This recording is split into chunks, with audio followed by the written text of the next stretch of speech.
Welcome to the Donna Sebo Show Special Editions. This program is dedicated to featuring authors and experts from around the world who will share their knowledge and insight with you, the viewing and listening audience. Literacy and education are the keys to freedom, and diversity enables one to live in a world with broader perspectives. This is Donna Sebo, and I will be your host for the next hour.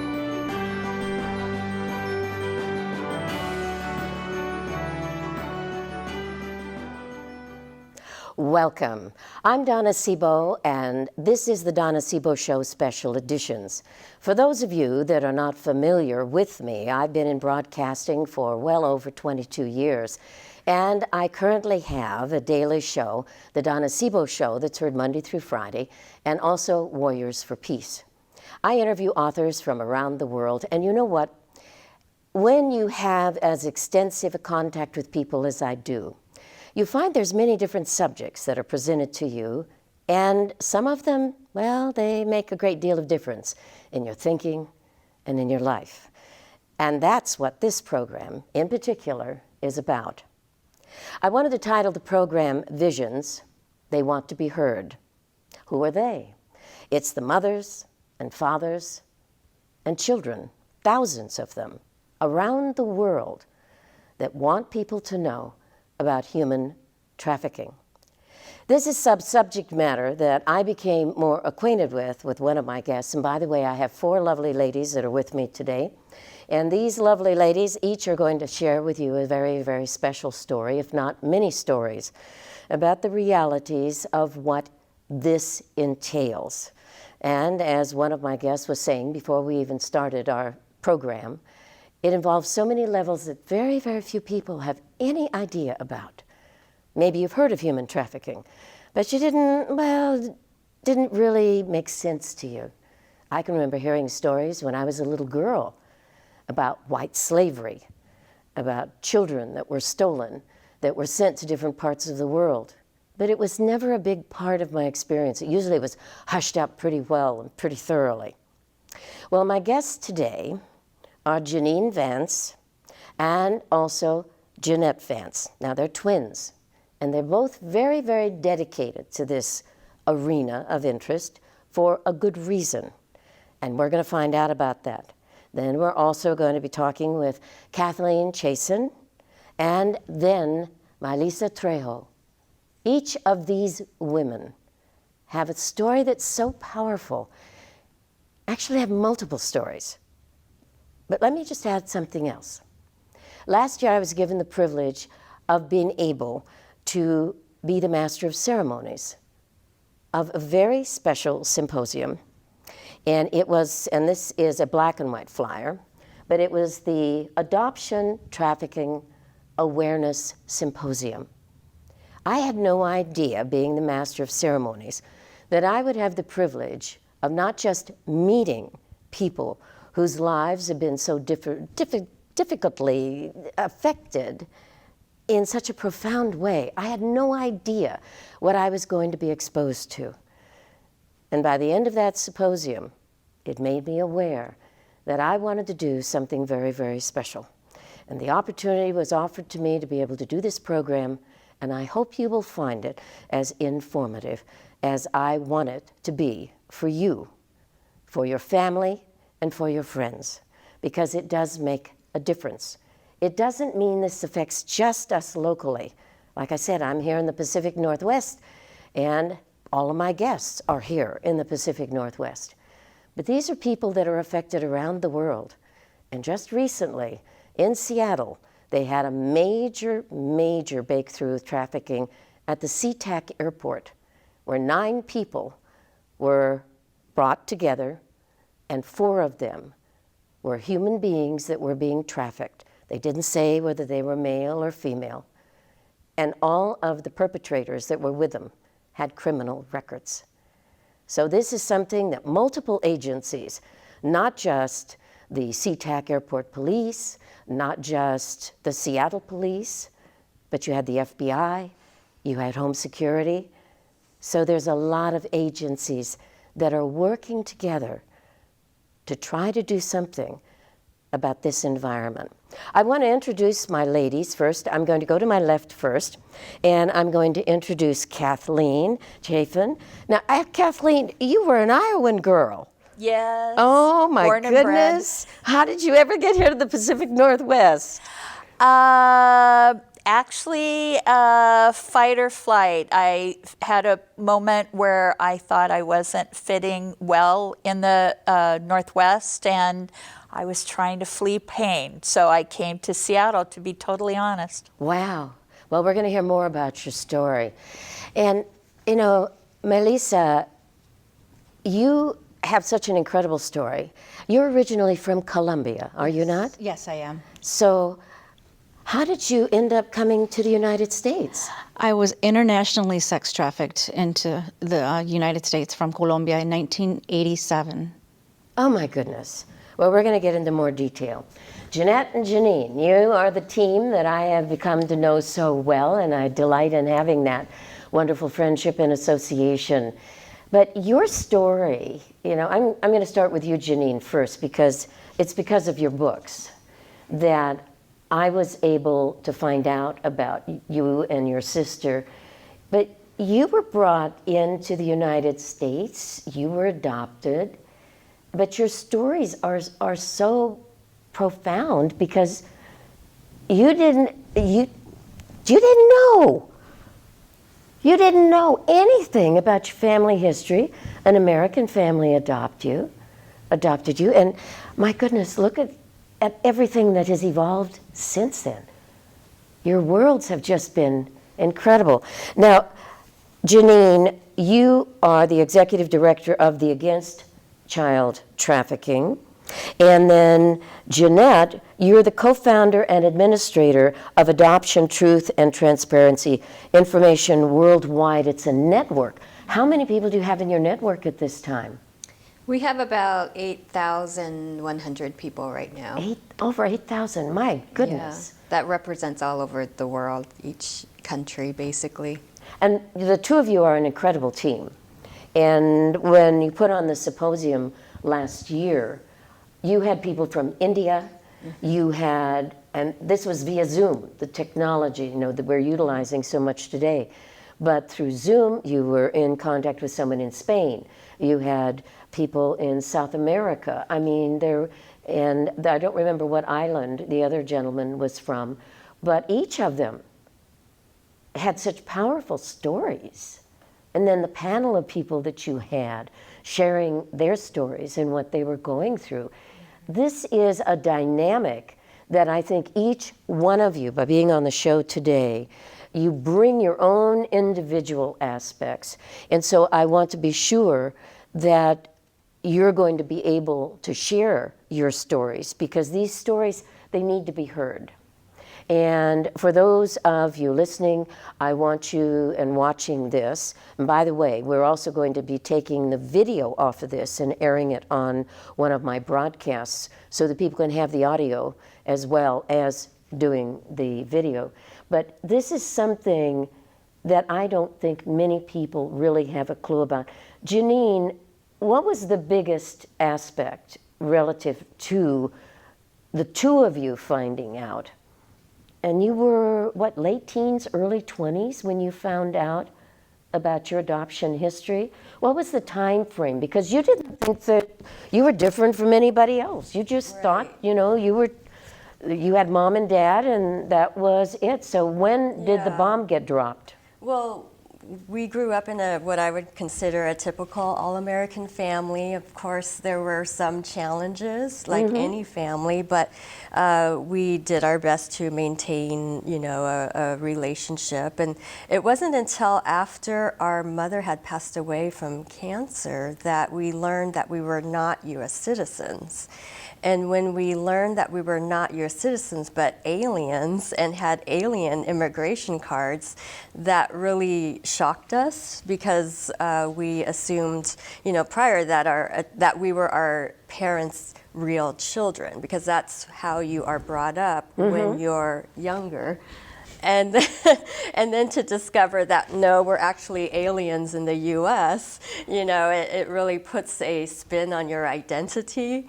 And Big time. Yeah, and we didn't even know really where Korea was at that time. We just we didn't really know anything about Korea. We were supposed to be our adoptive parents' real children. We did go through the process and became U.S. citizens, took the test. But I remember during the interview, the man had asked, the immigration officer had asked if I had ever voted.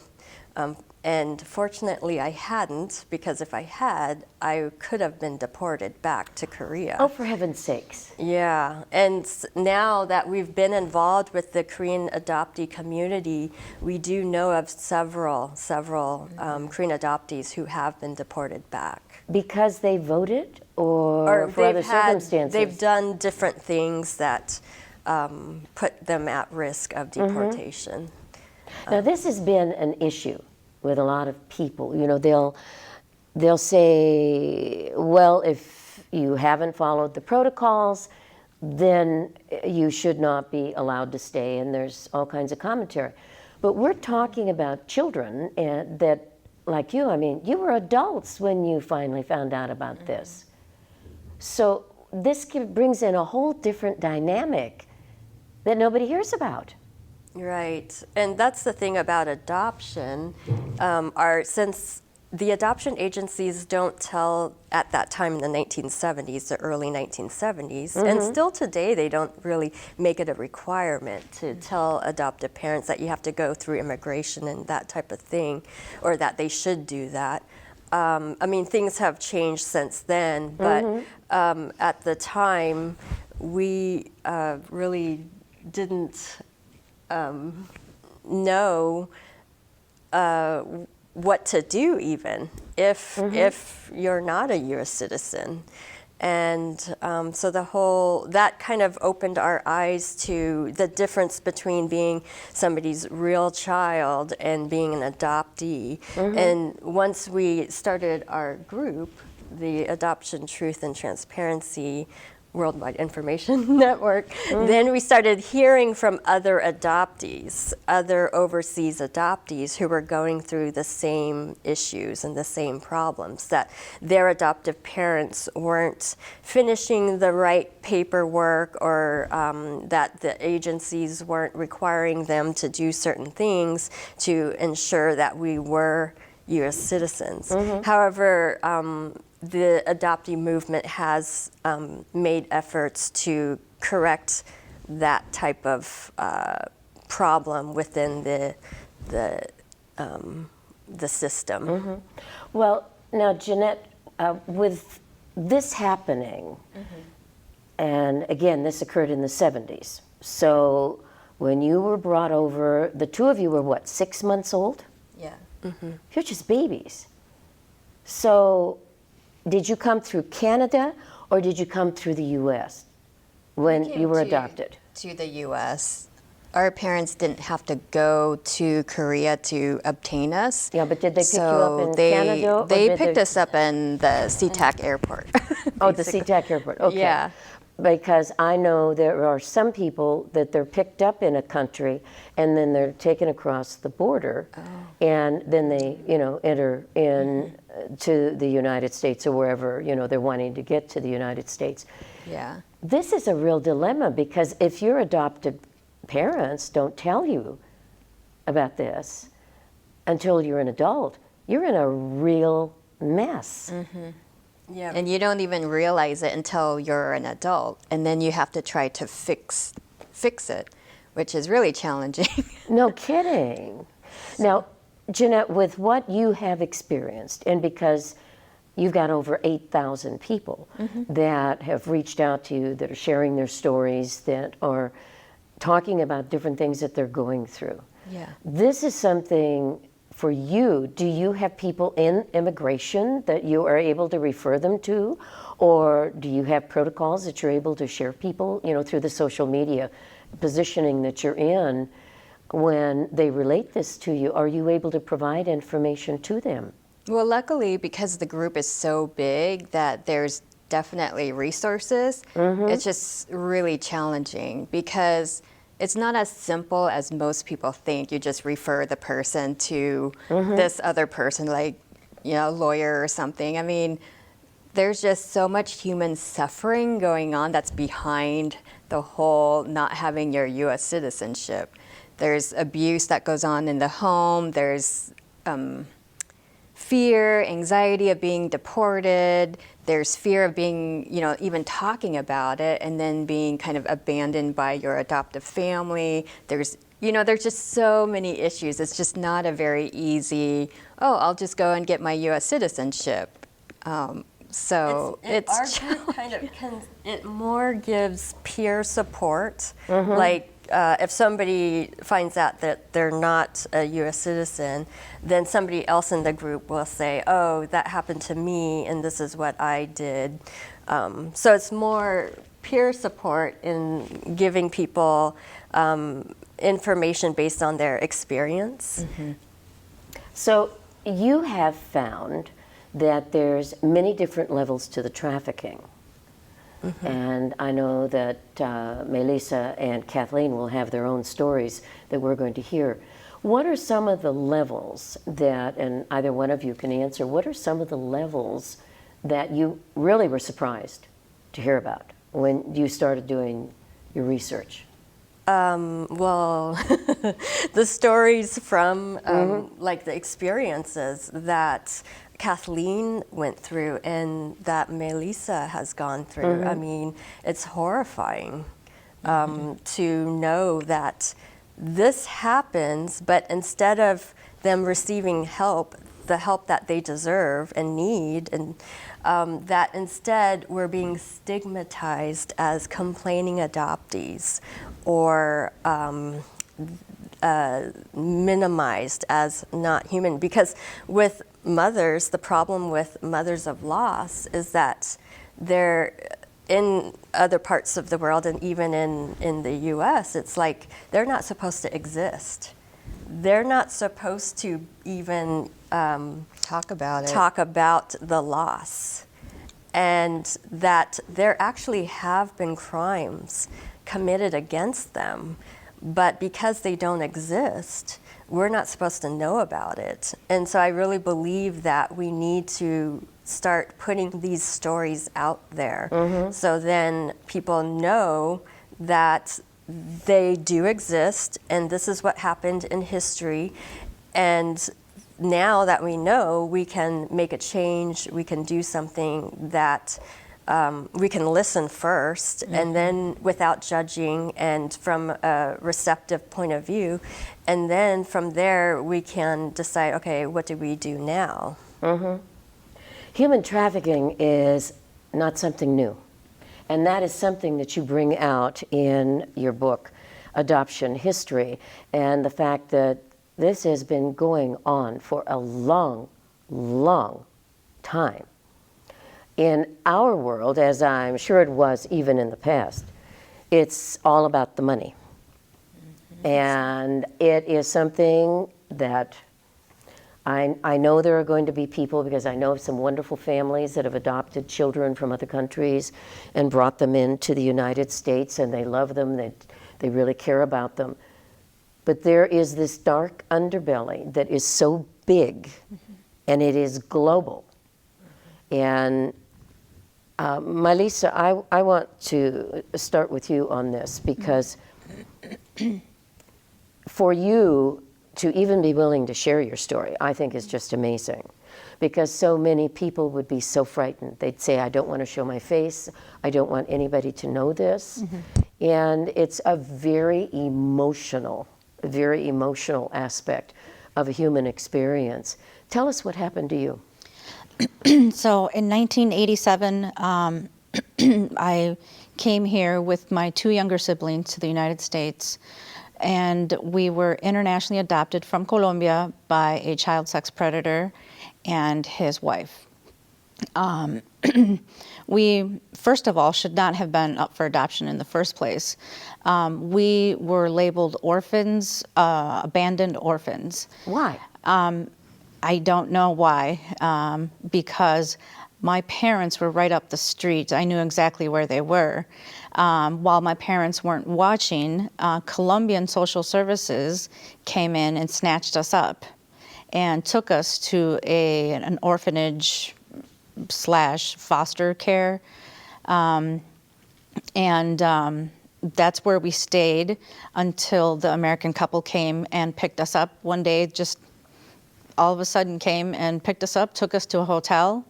While we were at that hotel, remember, these are complete strangers, started to bathe us. And while we were being bathed, the man was just taking pictures of us. And, I guess we were at the age, I was 6, so we were at the age of, we were too old for that. And it was just highly inappropriate having these complete strangers all of a sudden getting us naked and then just taking pictures. So that, from the beginning, we knew something was off. And then once we traveled here to the United States, the sexual abuse began shortly after our arrival. I was only aware that I had been sexually abused, although I suspect that both my siblings also were. So I did tell the police after I mastered English. I felt I had mastered English. I went to the Spring Green Police Department. That was our local PD. And it was about a block and a half, not far from our home. I snuck out of the house and I went and told the police in my 8-year-old language what my adoptive father was doing to me. He was sexually abusing me. And I snuck back home and we waited for help to come. We waited days, weeks, months, years went by and nobody ever came. And the abuse continued. At the age of 13, I told my adoptive father that I was telling on him. I became deathly ill the next day and was put into the ICU. I was in complete organ failure. Oh, for heaven's sakes. Yes, and once I was out of their custody, I all of a sudden became well again. So I was sent back home, and then the issue continued about the sexual abuse. And my adoptive mother refused. I begged her to help, and she refused to. She was very angry at me. So I saw no way out, and I told him, if you touch my brother, if you touch my sister, if you ever touch me again, I'll kill you. And I threatened him, and because I was scared.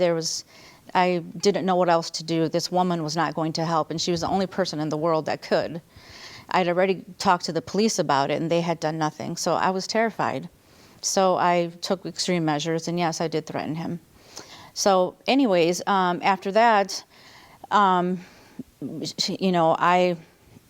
felt that, that she didn't, I felt she wasn't going to do anything. So like I said, that's the only reason I threatened him, because I saw no other way.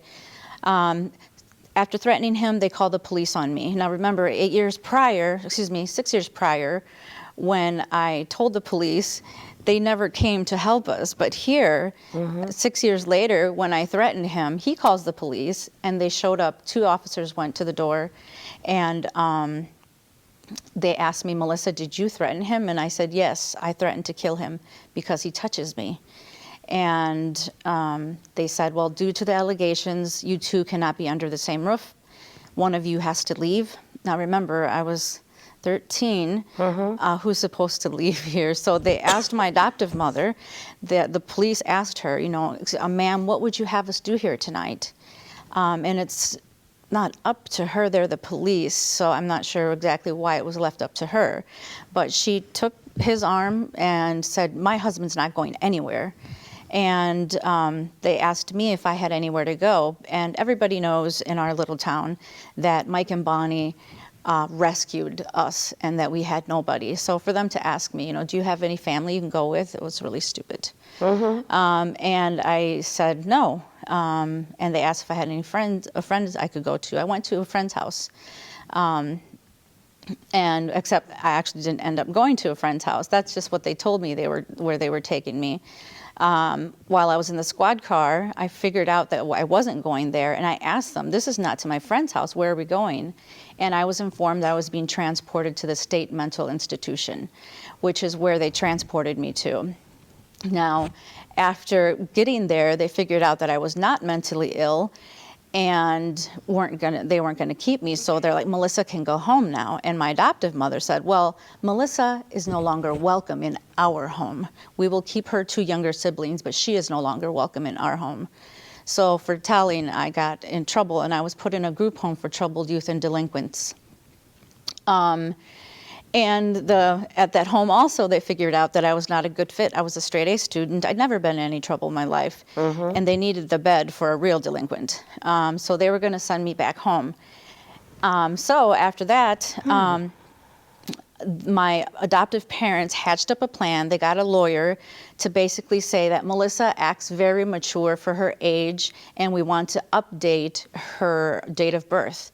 So my date of birth was changed to 1978. At the time, it was 1981. So what that did was it was like it was going to be my birthday. I would all of a sudden turn 18 years old, and it would absolve them of any parental legal duty to me. And that's what happened. I turned 18 and aged out of the foster care system, and I was no longer also welcome in our home. So then I was on my own. And incredible story. Yep, and I was all on my own, and there was this guy that promised me the world. I ran off with him, and I left my siblings by themselves, and my siblings were left to fend for themselves. And years later, my little brother was found dead, shot, and I can't help but feel guilty that if I would have tried to have stayed near, that I could have done something, but I don't know. Probably not likely. No. See, the questions that come into my mind as I'm listening to your story is, number one, who was protecting who? The fact that the police did not respond. You say it was a small town. It turns out the police actually responded. I just wasn't aware of it until I was an adult.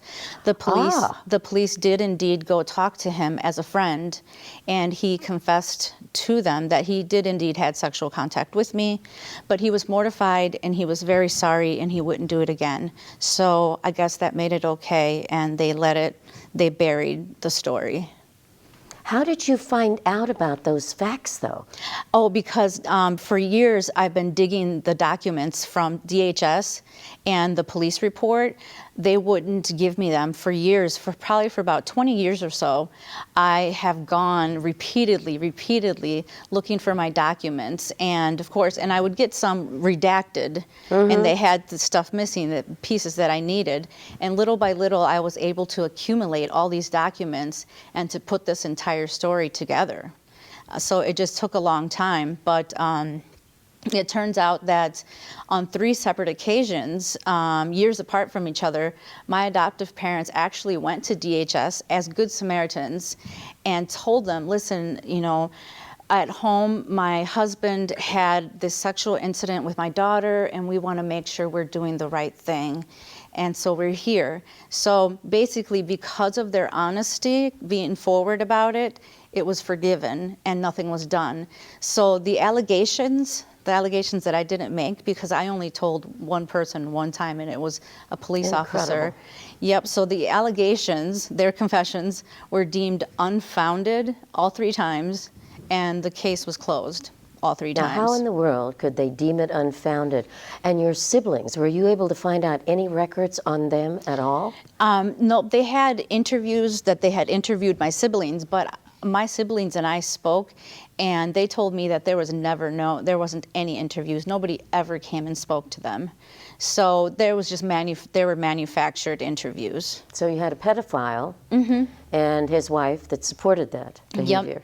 Yep. And no accountability. No accountability whatsoever. And the worst part about it is that we should never have been in that situation in the first place. My adopter, the male, his name was Michael Hill. Mike Hill, his sisters had been sexually abused by him. One of the sisters... Oh, for heaven's sakes. Yes, one of the sisters actually went and wrote up a letter and advised the adoption agency that he not be allowed to adopt children because he had sexually abused them and raped the youngest sister. And Oh my. the adoption went through anyways. The adoption agency allowed it anyways, even though they knew his history of incest. They knew he was a rapist, and he was allowed to So adopt there had anyways. to be money behind this somewhere. Yes, I'm sure. There had to be something there. Mm-hmm. And the Yeah. fact that you already had a family, were you ever able to reestablish your connection with your family Well, in no, Colombia? they've made it so difficult because on our birth certificates, our mother's name, it says Ophelia G, with the initial G. And to go search for somebody with just an initial in hand is merely impossible. All we do know is that we haven't found any death records. So that's kind of gives us a little bit of hope. Well, your parents would be how old now? You know, I'm not even sure. I'm not even sure how old they would be now. But they were young parents. I was going to say, they were young. Yes, they were. At the time that they had you, so that Yes. would be in their 50s, 60s, you know. But it's Yeah. probably, like you Yeah. said, hard for you to gauge. Yep. And then one brother went to Denmark.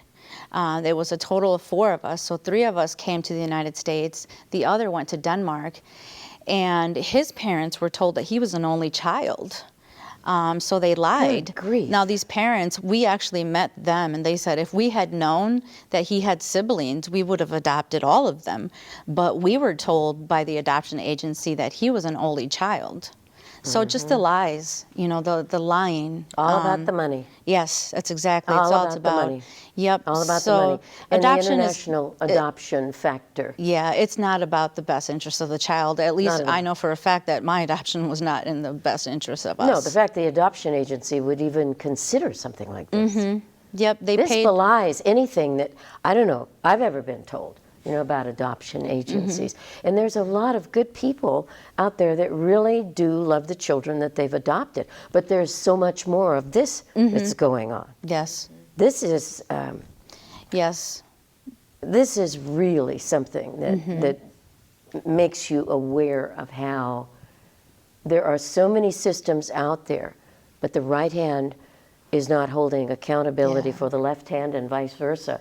And this is where tens of thousands of children are falling through the Yes. cracks and parents missing Yes. their kids. Kathleen, I'm going to move to you. You, as we said earlier, you were born in Iowa.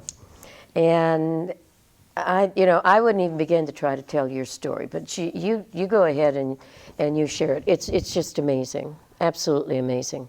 Well, at the time, my parents had moved to Omaha, Nebraska, and I was the oldest by quite a few years of 4 children that my parents had.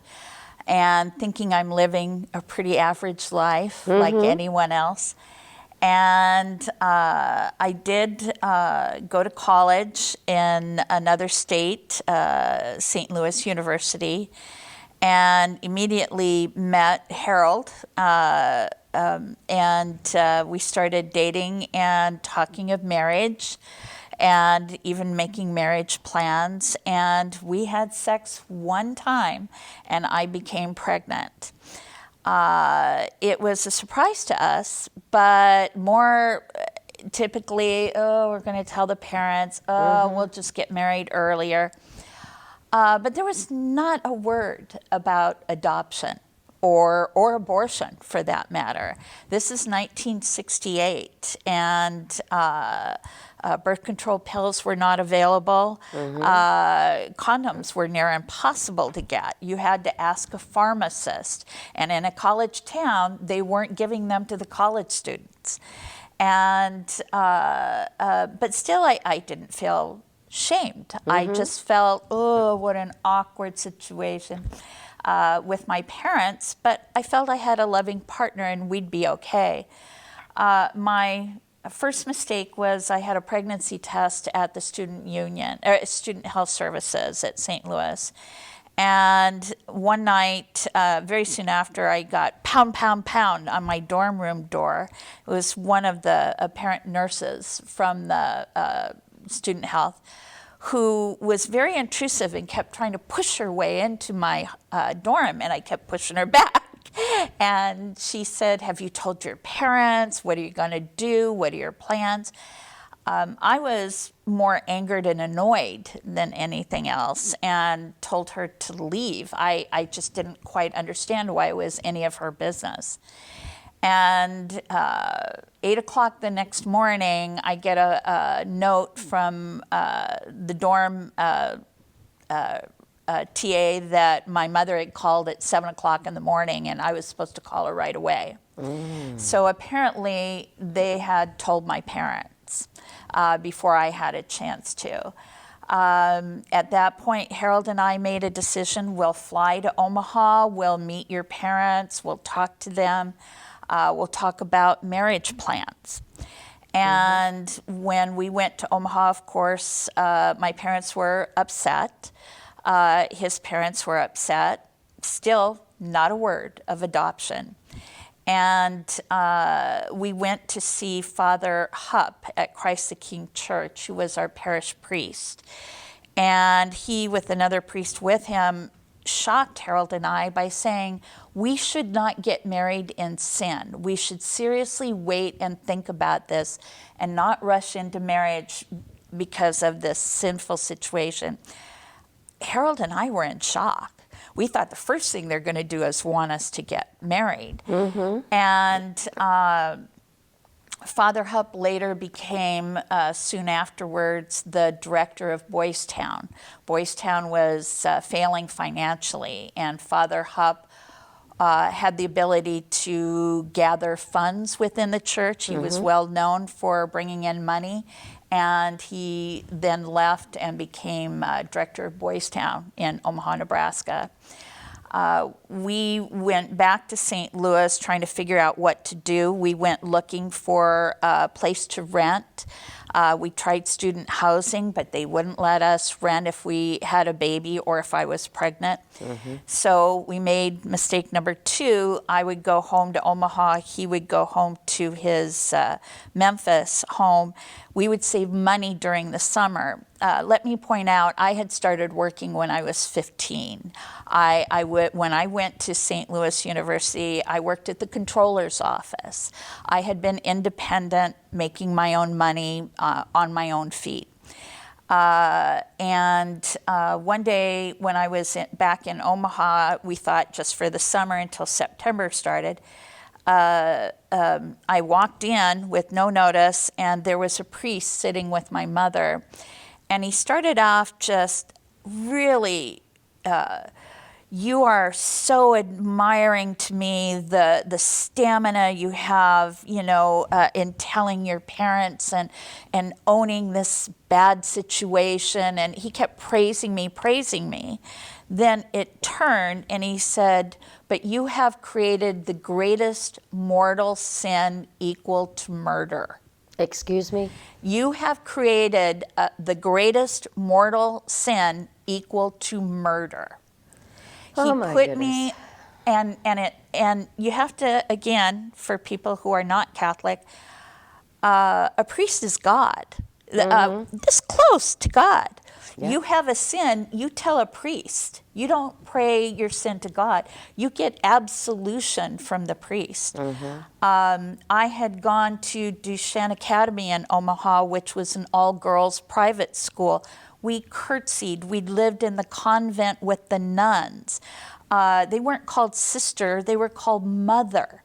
We trusted with a level of trust I cannot explain. I actually felt at that point I would trust a priest or a nun more than my own parents.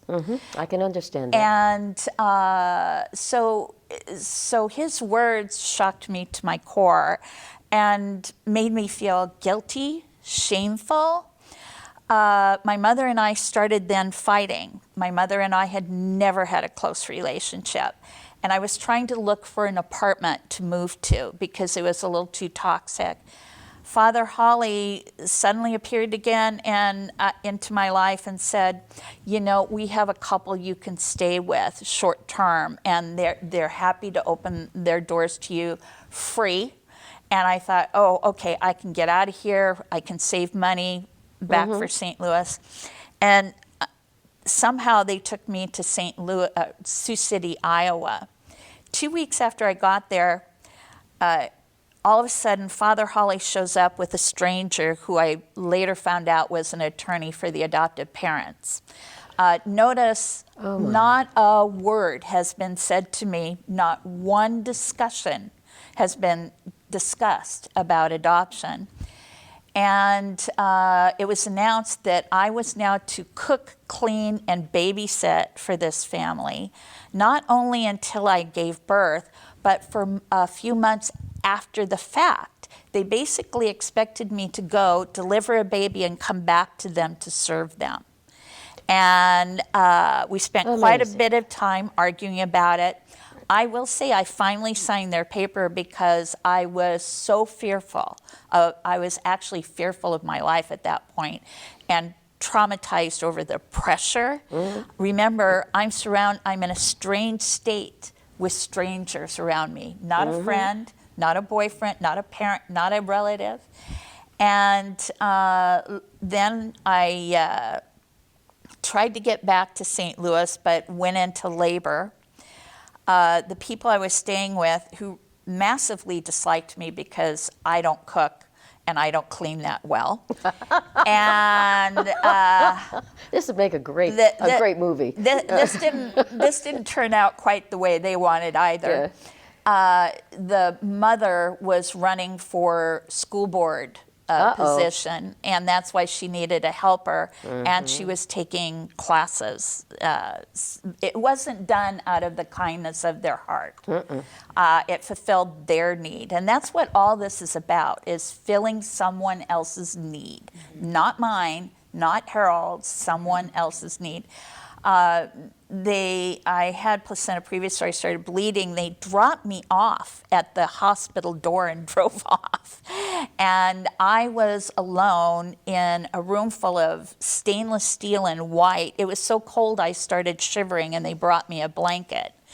And they gave me a shot and kind of put something over my face. And I do not remember pushing a baby out of my body. They gave me a drug, more than likely twilight sleep, so you do not remember giving birth. And I have had other children, and the fact that I don't remember giving birth is rather a large thing to me. But suddenly a nurse and a doctor are pushing on my chest, and somebody said she had too much. And I came awake, and the doctor said, there's your baby. And he pointed to my right, and without my glasses, I'm blind, but also with the drugs, I couldn't, everything was just blurry. I saw like a white nurse, they wore white in those days, holding like a white blanket, a white cotton ball. But I never saw my son's face, but instinctually, without a thought in my brain, it's just like breathing. My hands reached for my baby, reached for my baby, the baby I wanted. But I was tied down. Both my ankles and my wrists were tied down. I was tied down to the labor bed. And I kept arguing. It was a Catholic hospital, St. Vincent's in Sioux City, now Mercy Hospital. And I kept begging to see my baby, and they said no. I'm condensing quite a bit here. And Father Holly showed up one day, unexpected. My grandmother was hoping to help me get out of there. And he showed up unexpected and put a yellow baby set on my legs and said, I'm here to get your baby. And I immediately I remember to this day, the body remembers. I remember even now, the cloth of his jacket as I grabbed his arm and said, no, I want to see my baby. I want to see my baby now. And he went from almost gleeful with this baby set, and he picked it up and he said, I'm going to get the nurse, I'll get the baby. And he never came back. Oh, for heaven's sake. And I managed to, and what's fascinating to me too is I was in the hallway screaming. You could see nurses nothing. Nobody walked over to me. Nobody asked me, do you need what's going on with you? And I was so traumatized, I have to say, I cannot remember how I got home, how I got out of that hospital room. The next thing I remember is I was trying to track Father Holly down in Omaha. And I did, and he said it was too late. He said my baby had been adopted. He gave me a medal that was the Sorrows of Mary, and let me out of his car, and that was it. And I threw the medal away. Now, you have been able to find your son. Your son was looking for you, was he? Oh, he found me. Yeah, he found me. you. He found me. See, and this is what I find so amazing. Here's all of this, and this doesn't surprise me about the people in the Catholic Church, because there's so much that's come out about children, about abuse and this type of thing. And I know some people that are very, very dedicated in their faith, they would never, you know, like you said. Oh, absolutely. They just cannot, in their minds, they cannot believe that this happens. And that's one of the reasons why I felt it was so important to have the conversation. And I know that, you know, we are limited in the time, but when your son found you, how was he able to find you, for heaven's sakes? How could he even get to the records? Because usually these agencies, or whoever they are, especially if people have gone through particular attorneys and or certain organizations, an act of God won't bring the information out. How did he find out? I had been looking all along. I would call the church, I would contact different groups, agencies, Catholic charities, registration groups. There are groups that say, are you looking for your child? Put your name, date of birth, you know, or child looking for mother sites. The want ads. It's basic. I put an ad every year in the Omaha World Herald on his birthday. Oh, for heaven's sakes. And one night, briefly, I was reading that Ohio had opened records. And the same evening in Omaha, my son was reading Ohio had opened records, the same article.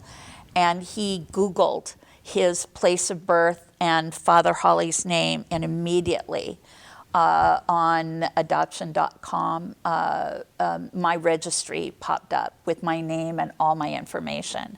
Amazing. And that is absolutely the courts amazing. would never. The courts were absolutely blocked. Absolutely blocked.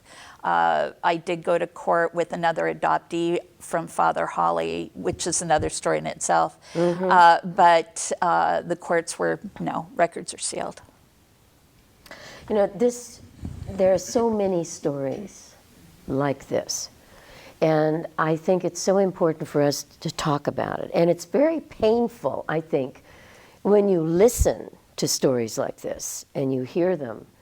You know, you just go, why in the world is this even happening? But there is this reality. So in the few minutes we have left, I would like to ask any of you, and you can respond accordingly, if something like this, like what happens in Colombia, look at how many people, how many women are brought into this country illegally, and they are trafficked. And you mentioned a case to me earlier. We're not going to have much of a chance to talk about it, but if you can sum it up in 3 minutes, let's go for it, because when you shared it with us, I just went, really? There's not a whole lot of time to go over the number of incidents of child trafficking that have occurred. Tara Lee in Michigan is one, but Paul Peterson was notable because he was bringing 50 or 60 women that were pregnant from the Marshallese Islands. Again, preying on the poor, poverty. He was offering them like $500 or $1,000, putting him into a house with no medical care, but adopting out their children at roughly $50,000 each Yes. to Arkansas, Colorado, Indiana, Arizona. Mr. Peterson was both a pastor and an assemblyman for Phoenix, Arizona. He was a well-known, well-respected person. His downfall was that he also put them all on welfare, and the federal government and the FBI got involved not because of the trafficking or what was being done to families and their children, but because he was defrauding the federal government, and he is now in prison over defrauding the federal government. And a judge said, let's go ahead and let those adoptions go through anyway, even though they were illegal. And that doesn't make sense to that's me. the problem in the United States. That adoption is so sacrosanct in the law that it is near impossible to overturn an adoption. They think possession is 10 points of the law, which is ironic because the Supreme Court has said numerous times that family rights are fundamental. Parental rights are fundamental. The right to be a parent in the United States is fundamental, but the laws do not reflect that. Well, I'll tell you what, it's been quite an education, and I'm just astonished. I really am at the lack of legal expertise, the lack of enforcing, quote unquote, those rights. This is something that is so big. We're talking about billions of dollars in the Absolutely. adoption. You'll see us all. Billions. Oh, yeah. Big money. Billions of dollars. Adoption is actually a $20 billion industry. $20 billion Yes. industry? Yes.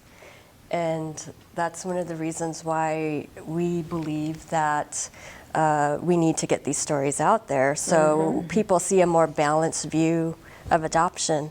And what can help is if the U.S. Would ratify with the United Nations Convention on the Rights of the Child. That's the best protection for children and families, because that would allow the children to be with their families instead of expedited out to the U.S. Or without the right, without protecting the child's right to be with their family. There's so much here, just in the tiny nanobit we've shared today. And so let me ask this question. We've got about 3 minutes left here. Is there, and there's your website, there's your connection, that you have resources, people that are willing to share. Give out your information about your website so people know about it. And then in the credits after the show, we're going to be having the information on what we're going to be able to share with the audience. But this is something, again, give out your website. USA.againstchildtrafficking.org. We are trying to protect local and global families from the crisis of adoption trafficking, because it is a more hidden type of trafficking that most people don't know about. We all know about the other forms of trafficking, but this is kind of a newer type of trafficking that has kind of risen to the surface in knowledge base, because most of us intercountry adoptees are now reaching our 40s, 50s, and 60s, and we're wanting to know about our origins. And even in my sister and my case, it's about, I think about almost 400 overseas Korean adoptees. It's more than 400. Now. Okay. Yeah, it keeps growing. Yeah. Well, ladies, I hate to stop it here, but I know that we're just about out of time. For those of you that are watching this and you're saying, oh my goodness, this is just something I never ever realized was going on, you have to understand this is also going on in Spain, throughout Europe, Africa, we have the Asian countries, we have the islands, we have all of these places around the world where men, women, and children are being trafficked. And this is not on a small scale. So when you hear these stories, this is not something that's come out with a major agenda other than to inform. I'm Donna Sebo. I'm so grateful for my guests, for Jeanette and Janine Vance, for Kathleen Chasen, and for Melissa Trejo. It has been just a joy. I'm so grateful for you being here with me. And I think we're going to have this conversation again. And in having it again, well, if we don't talk about things, if we don't bring it out, then how are people going to know? Exactly. And there's no way. I mean, I've interviewed well over 10,000 plus people in my broadcasting career, and I've heard all kinds of stories. I've heard stories of incest and abuse and all kinds of things. But until I came across your printed material, and that's why this is an important show. I'm saying goodbye for now. Thank you so much for being with me.